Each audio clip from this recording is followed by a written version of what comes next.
All right, welcome everyone. Thank you for joining us for our Journey to Justice Civil Rights Pilgrimage panel and report back. I'm Tim Severin, Director of Sustainability and Social Mission here at the chapel. And we have awesome panelists here, Pam, Connie, Judy, and Pat. They'll introduce themselves more in a minute, but we thought it'd be important to start with a prayer. So we're going to start with the prayer that our Dismantling Racism team has used for almost 15 years now, and that we used on the pilgrimage when we were traveling. I invite you to pray it with us.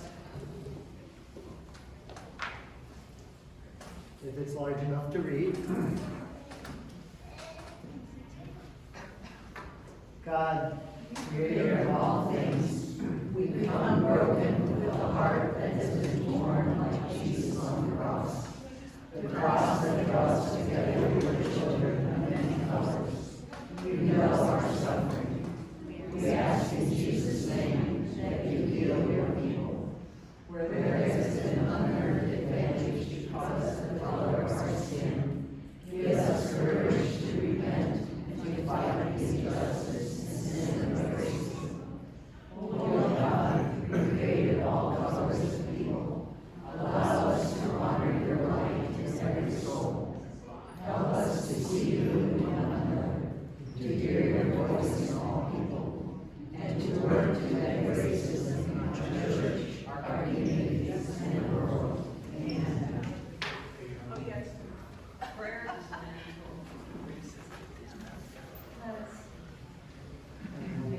So, this is our group. So we went on pilgrimage for 4 days to 3 sites, Birmingham, Selma, and Montgomery, which were, as you probably know from your history studies or your lived experience, was really the site of the civil rights struggle from 55 to 65 in those 3 cities. And so we sort of traced that history across our time there. We had a big group, 47 of us were there, including 2 who drove in from South Carolina, so we were an interstate group. And so today we wanted to just share, like in that prayer, the way our hearts were torn like Jesus on the cross, right? So we've organized the slides to show a few pictures from each of the cities, but we really want to focus on pilgrimage and the pilgrim's journey, right? This idea that we're going out to holy sites, places where people were acting with God. A God of justice was in that struggle with them, and we bore witness to that by visiting those holy sites and in some ways encountered God ourselves in those spaces. So we wanted to share the stories that touched us, the places we were transformed with you, our community that sort of commissioned us on pilgrimage. So it's going to follow the timeline, but we're not going to be, it's not an itinerary and photo display show of like, here's this. It's going to really be those moments that really touched us. So each of our pilgrims here will share some stories, and then we'll have some time for sort of questions and dialogue at the end. And first is Connie. Thank you, Connie. Thanks. I think I get to be first because I'm the oldest on the trip. And I realized as we went along that I did remember everything that had happened that we saw something that commemorated it. I remember, I was like in my 20s or 30s then, but I remember it and the things happening. But seeing the places was entirely a different experience going to them. Also, if you ever have a chance to take a trip that Tim and Jeff organized, do it. It was just wonderfully organized, every single bit of it. Even the bus rides, we watched films, and there wasn't a moment wasted. The other thing I just want to mention before I really get into what we're going to talk about is I saw the movie Till last night. Emmett Till, the young man. See it if you can, I would say, and be prepared. I thought I would have to leave during it at a time. It was very moving, as many things are. I was listening to WGC yesterday, as I often do when I'm around the house, and a young man they were interviewing said, there are so many emotions we feel that we cannot describe in words. And I think that's exactly how all of us feel. It's just very hard to come by the words to describe what we experienced during this trip. I wanted to focus especially on, well, the Baptist Church in Birmingham, 16th Street Church, but very especially on one of the young women who was killed there. If you remember that incident at all, the bombing was implanted with a timer, the dynamite, and timed to be sure to explode when people were there for their service. And we visited this. I had known the name Addie Mae Collins for a long time. In the 60s, the 1960s, not when I was 60, I was 30 or something then. I tutored in Harlem. I was in New York then, and tutored in Harlem at a center that was called the Addie Mae Collins Center. And that, I had heard before about the bombing. This was my first somewhat close experience of why they named it after her, because we're trying to improve young people's lives there. It was run by a poet named Ned O'Gorman, who was very big. What these kids need is love. And I was there to tutor, and I thought I could love them and still teach them how to add fractions. He wasn't so sure about that. He just loved them, you know. So I knew the name, I knew the story. I never thought I'd see the place where it happened. And so to stand there, and they actually pointed out to us the exact place where the dynamite had been hidden with the timer on it, told us about the young women who were coming downstairs, or actually the downstairs part at that time. They were getting ready, I learned, to help with the sermon that day. And that's why they were going downstairs, was to get ready. And it's just still somewhat unbelievable that people could be so vicious as to set that. So 4 of the young girls, they were about 14 or so, were killed. The sister of Addie Mae Collins, her older sister, was badly injured. Had to have a glass eye put in. Glass just exploded in her face and got in her eyes very badly. A few others were also hurt, but the 4 were killed. And so the place now is on the National Historic List and all, but the sadness, I think, still surrounds it.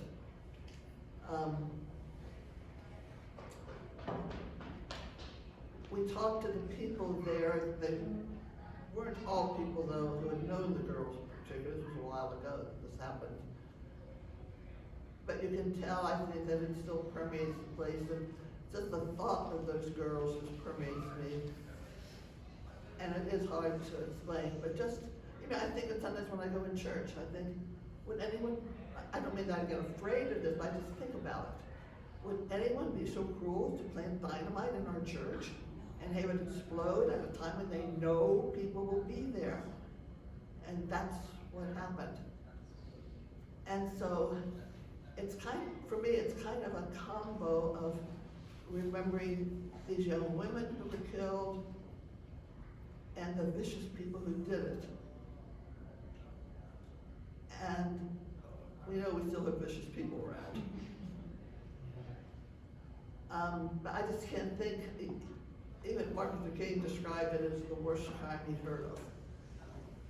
That they would do that and have these young people killed. So I think, you know, like everything else we saw and experienced, it's something that will be with us, I think, forever. And it's just something I find I just need to continue taking in. And I looked up and found, I can pass this around, this is a picture of the young girl, Addie Mae Collins. Let me just pass that around. I'll think of her more and more. As with all the many things, on our church. I can get it out there. Whoever's second, I don't know. Judy.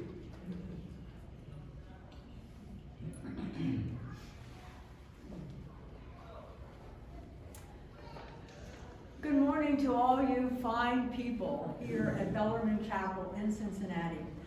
I've never been to Cincinnati, but traveling through the United States is one of my dreams. I think I'll add Cincinnati to the list of places I'd like to visit.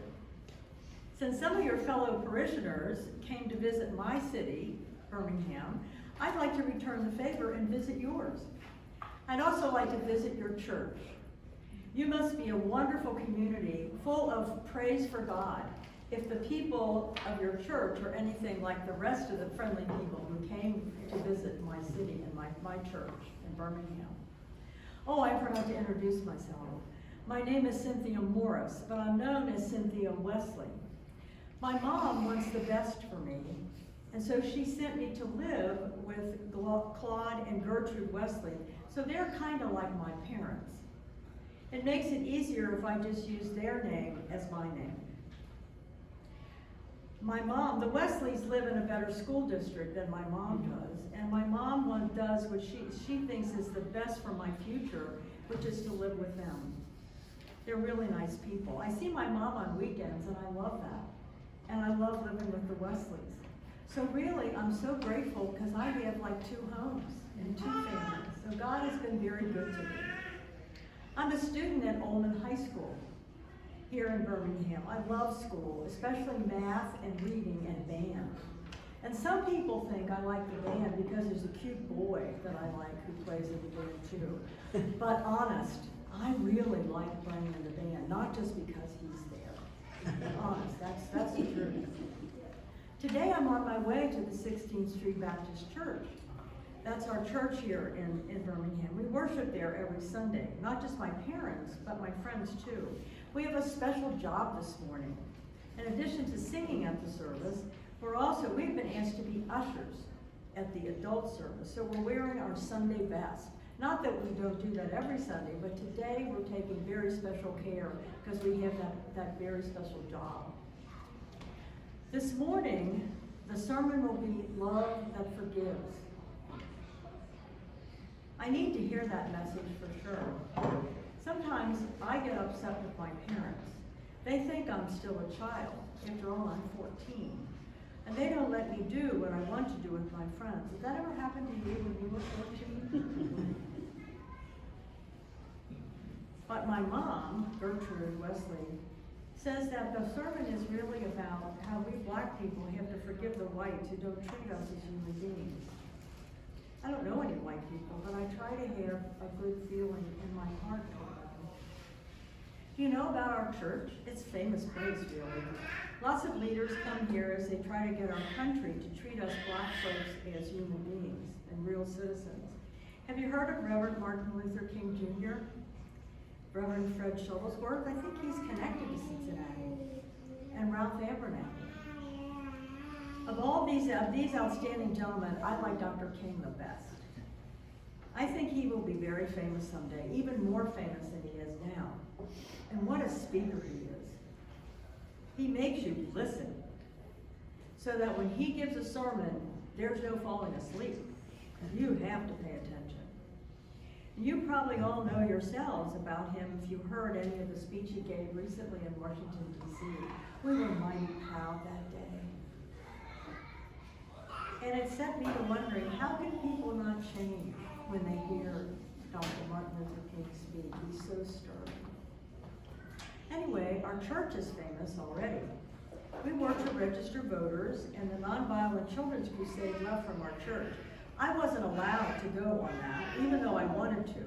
But I guess I'm glad, since many kids I knew were hit with the water hoses and ended up even in jail after that experience. So I guess this sermon, Love That Forgives, is really important today, isn't it? It's not easy for me to forgive those policemen with their water hoses, spraying kids just like me, who just want to be free and be Americans like everybody else. It's been nice talking with you. but I have to run since the service will begin rather soon. Here come my girlfriends. We always go together. Did you ladies go places with your girlfriends when you were in high school? Don't girlfriends just make your life so much better? Well, that's the way I feel about my friends. And you're welcome to join us and learn about love that forgives. Maybe you have the same trouble I have sometimes. It is hard to forgive, but I'm learning to hold love in my heart for everyone. I hope to see you sometime when I'm older. At Bellarmine Chapel, where you all worship perhaps, and I know there's some good colleges in Cincinnati, like Xavier and UC. I've heard of these places, and I'll put them on my place to visit in 4 years. When I'm 18 and I graduate from high school, and I can come and visit them and decide where to spend the next years of my life. It's been great talking with you. It was on our first night in Birmingham when I introduced Cynthia Wesley to my fellow pilgrims. I hope I can get through this. She touched my heart. And I didn't know about her. I mean, I knew about the girls, but not about Cynthia. And I could connect with her because she was a young girl with dreams and goals. She had a whole future ahead of her. She was enjoying life with her high school girlfriends and that special boy that she knew from the band. She was just like the girls that I have spent my life with as a teacher and administrator at an all-girls school. So when I see her and hear about her, I see all those hundreds of girls, thousands really, that I knew who had the same dreams, and many of whom are participating in living those dreams. But of course, Cynthia's was cut short by the same racism and by the hatred that's fomented by it.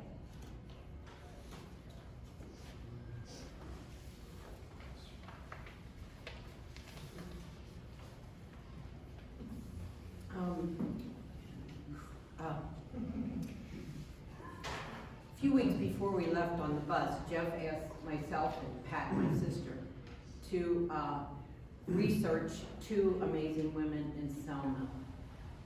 And so we did. And those ladies, so we could share their stories while we were traveling on the bus. And their names were Linda Blockman Lowry and Joanne Bland. They were 2 sisters in a family of 4 children. Their mother died very young, and the family still believes that she died unnecessarily because she was not admitted to the hospital that was close to them. Dad had to drive several hours to get her to a hospital that will take care of African Americans. And by the time she got there, there was just little hope for her. So Grandma moved in, and the girls and the rest of the family were raised by their grandmother and their dad. One of Linda's favorite shows when she was a kid, maybe some of us with gray hair in this audience know Sergeant Preston of the Yukon. And Sergeant Preston had a dog by the name of King. And so when Grandma said they were going to hear Martin Luther King speak, the girls and her friends were upset that it was not the dog. But soon they were all drawn in by the message of Dr. King.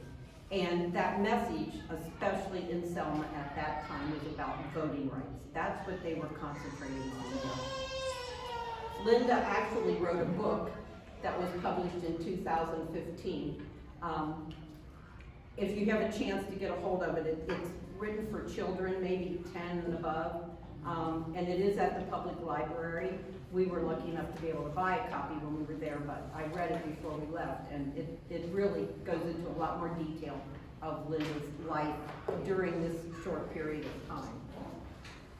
time. So, like Judy mentioned, the children were recruited to participate in marches daily. Sometimes they marched 2 or 3 times a day because parents had to work. They couldn't take off work to march. So the kids were involved heavily. The teachers would leave the doors of the school unlocked so the kids could come and go as they needed to. to participate in the marches. The evening and nighttime marches were very dangerous, so they did little marching during the evening time when the parents would have been freed. Also, if an adult went to register to vote, sometimes your picture would be taken and then it would be shared with your employer and you didn't have a job. So that was also a fear with marching also, if adults were seen marching. Linda, the older of the two sisters, was jailed and arrested 9 times before she was 15 years old. And her sister, Joanne, who is 2 or 3 years her junior, she was arrested 13 times before she was 11. Some of their experiences in the jail was quick in and quick out, but there were several that were really horrific, and that is explained more in the book. So Linda and Joanne continued to march, and they were both involved in Bloody Sunday. And Linda was only 19 rows from the front of the march, and she was hurt pretty bad during the march. She was beaten by a policeman. Joanne wasn't physically harmed, thank heavens. A man by the name of Jimmy Lee Jackson was murdered while protecting his mother after a nighttime march several weeks before, and that's what prompted the original desire to march from Selma to Montgomery. Pat pointed out that I missed this on the trip, but that Dr. King was giving this march was an outlet to the people's anger. He wanted to do something that was nonviolent, so that's why the march was originally put into place.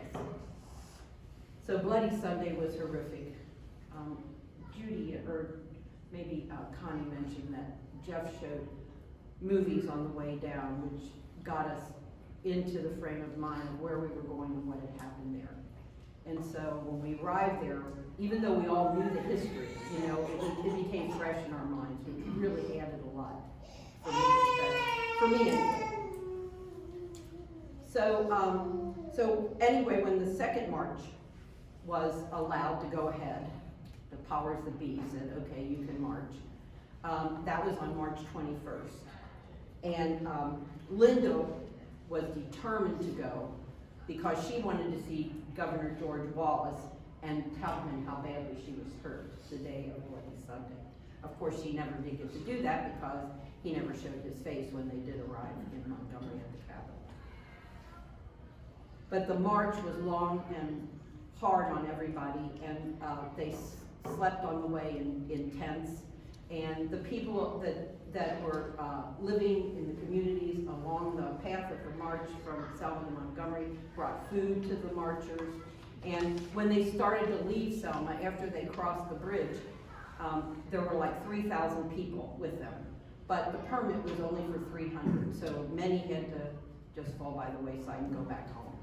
But as they reached Montgomery, in the outskirts of Montgomery, thousands and thousands of people started to join them. And the girl's dad, he drove from Selma to Montgomery with loads of people in his car to bring them close to the action and the end of the march. He couldn't get gas though, because that was a real hardship, because the white gas station owners would not sell gas to the black drivers, and so he had to go back to Selma, when he was picking people up. That's the only place he could get gas, at a black-owned gas station. And Linda turned 15 2 days into the march. She was 14. She had her birthday, celebrated her birthday in the mud because it started raining so hard, and they had to sleep in the tents, but of course, that was muddy and not much they could do about it. But they made it, and it was a joyous, joyous end to an arduous 4 days. So Linda and her sister are longtime activists, and Joanne is currently, I'm going to read this, currently the owner and operator of Journeys for the Soul, a touring agency that specializes in civil rights tours with a major focus on Selma, Alabama.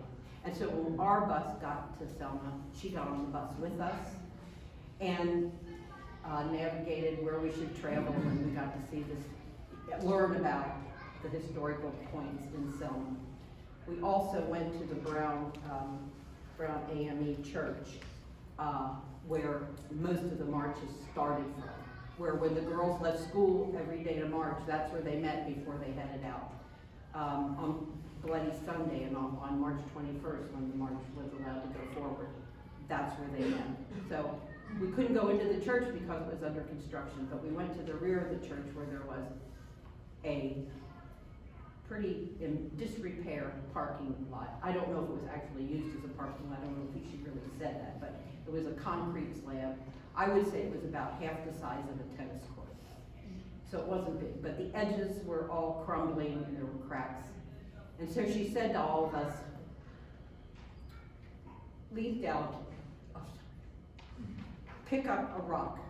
And so we all picked up a rock, and I didn't bring mine with me because I don't want to lose it. It's very tiny. And she said, hold that rock in your hand. On this rock, on this concrete slab stood Martin Luther King, John Lewis, Hosea Williams, and at one point probably tons of other leaders in the civil rights movement. And at that point, I just felt this is holy ground. And many of the places we went, I felt like this is holy ground. This is what they mean by holy ground. Just, I think about these women, these sisters, and every day, and multiple times a day. I just can't get them out of my head. So anyway, we went back after the bus ride. We went back to their place of employment, I guess where the touring company leaves from, and they fed us dinner. So we had a dinner with them. Their family served, some of their family. And at the end of the dinner, her sister, Linda, that wrote the book, joined us. And she was going to tell us her story. Mostly, I imagine, what went on during the march. And she started with a story about King, the dog. And when she got to the part about the Bloody Sunday, she shared with us that a cameraman from CBS had been in the area several years back. And maybe they were doing a documentary, or maybe it was for an anniversary of the march, I'm not sure. But he showed her film of the beating that she was getting. And she thought she had come to grips with this. And it was way in her past. She was doing fine. You know, she'd gone on and had a very productive life. But when she saw the footage of the beating, it was much worse than she remembered. She was hit in the head, so lots of times with head injuries, you don't remember every point. And so it just brought back all the horrible memories. And while she was telling us this, she just broke down and started crying. And she wasn't even into her story very much. And her sister Joanne came to her rescue and said, I think we're going to have to stop now because this is really hard for her to relive. So that was kind of the end of our evening. But after that, the mood lifted and we were buying books and we were having our picture taken with Linda and Joanne. And so it ended on a very happy note to be with them and to hear the story. And one thing that Joanne said to us on the bus, and I also read online, and she repeated this a couple of times if I'm not mistaken, movements for social change are like a jigsaw puzzle. Everyone is a piece. If your piece is missing, the picture is not complete because you're the most important piece. So that's the story of the girls, and I recommend the book. Could you say the name of the book? Sure, it's Turning 15 on the Road to Freedom. A lot of us have copies, so, but like I said, a lot of people bought the book for their grandkids and schools, and we got his autograph.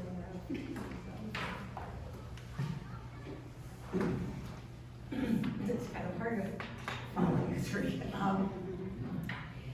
For me, the church was very, very physical and visual. It was being in these very sacred spaces. As Pam mentioned, Jeff and Tim showed us the documentary, Eyes on the Prize, if any of you remember that from many, many years ago. And so before we entered each of these cities, we saw the documentary about what happened in that city, which made it so poignant and so now in our experience. So as the girls mentioned, the first night we were in Birmingham, and we saw the church, but we went across the street to a park where we heard about the 4 girls, and we had a beautiful reflection prayer time there. But we also walked around the park where incredible sculptures were. And we had just seen a movie where the girls, when they were trying to register and protesting, were hit upon by dogs. Dogs were used in many of the riots, in the protests, to get the crowd to dispel. And so one of the sculptors there, and I think Jeff has it up on the screen, was parallel like this. There were dogs coming out at you, and you walked in between the sculptor. And it just was so visceral, so, I thought about it when I take a walk sometimes and dogs are on my side of the street, I'll go to the other side of the street just because I don't even know those dogs and I don't take a chance. And here these dogs were sicked on these people, and walking through that sculptor was just, it was kind of like I was there in that moment. Very, very physical.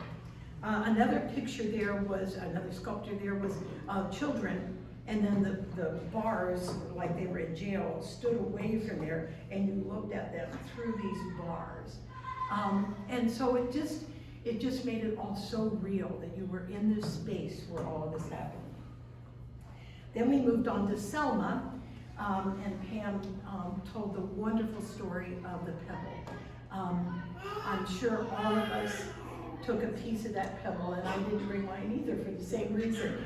It is on a very important shelf at my house, because standing there, being in that space where all of these incredible people were, who worked so hard, sacrificed so much to bring about incredible change. And so physically, to have a piece of that ground was just so important. We then, the next physical part of that trip was to actually walk the bridge, to walk up that bridge. I thought it was much bigger than it is. It's not a huge bridge, but it goes up very high and then drops down. And we had just seen that video, that documentary of how they went, John Lewis and Hosea Williams went up over that bridge, and they couldn't see what was on the other side of that bridge. And they go up and they go over, and there are all these masses of police on horseback riding and with dogs and guns. And so we started walking up that bridge, and you can't see over it. And it was just, you know, just being there, physically there, it was like you were with them. You know, it was like you were gonna go over that bridge. It had rained that day. We had a ton of rain. But the sky had cleared just in time for us to go over the bridge, to walk over the bridge. And some of us had the chance to look to the side, and we saw this incredible rainbow that came out as we were exiting the bridge. And it, for many of us, it just signaled that this was a sacred space, but that there was hope, in that rainbow. Next, we went to Montgomery.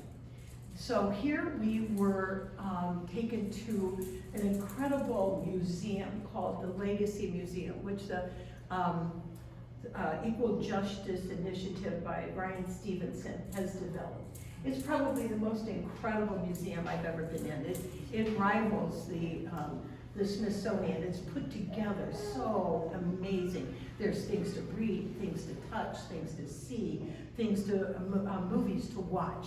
But as you walk in, there's this incredible sculptor of heads, of people. The name of the museum, I should back up, is Slavery to Incarceration. So it gives you this incredible 400 history of slavery and racism in our country. And so you walk in, and here are all of these heads. If any of you have been to the Holocaust Museum, what it reminded me of was when you walk into the Holocaust Museum, you see the shoes. And the sight of those shoes has never left me. The sight of these heads, being sculptors of individual heads, was just incredible. We later learned that the young sculptor actually traveled to Africa and used individual people there to mold these sculptures, and we've watched him do that on this video. It was just very, very powerful. Then we went to the National Museum that memorializes the 4,000 lynchings and or beatings that have happened in our country. And you see in that middle picture there how the individual pillars where it lists these 4,000 names in various states where they occurred. And so of course we all went to look for Ohio, where there are like 18 known. Now these are 4,000 known documented killings that were unlawful. Nobody got a trial, nobody got a jury to convict them. These are people that were just brought up on trumped up charges, things that really weren't even illegal, just were happenstance. Some guy, when he was auctioning off his cotton, didn't give the white buyer a good price, so they took him out and lynched him. Another man sent a note to a white woman, that was wrong. They took him out and lynched him. The reasons were listed on the walls. So you walk into this, again, a very physical experience. The other, where you walk in, the second picture, the third picture over is slaves being held up for auction, and life-size picture, life-size sculptures. And then you walk into the museum and you start off with the pillars being at eye level, and then you gradually walk down, and of course the impression is these are people hanging from trees. Just the physicality of it all was just what really wrenched me.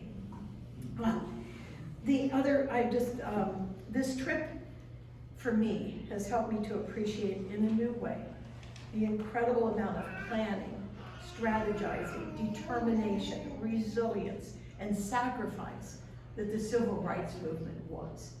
I don't think I appreciated before this trip the 10 years and how well planned, how intentional everything was that they did. It has re-energized my desire to discern my role moving forward. One thing that keeps coming up to me is reparation. And so we are sitting on a university that had some slavery involved in its building and in its construction.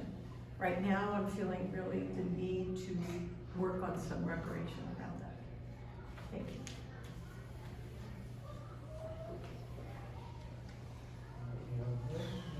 Just thank them for sharing.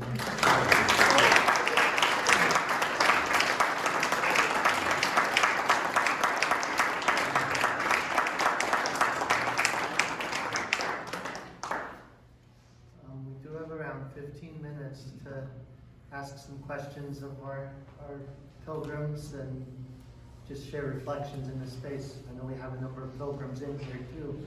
You might want to add some. I feel like I would be wrong not to bring this up, that some of us in the Disneyland Racism team have visited New Richmond, which is the nearest site of a documented lynching in our area.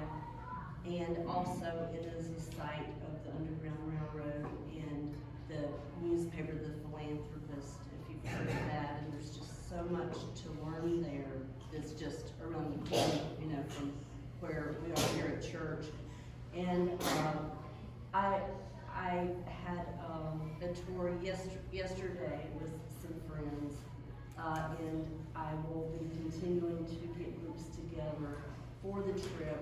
Also, our community historian, Greg Roberts, he went on the trip with us also.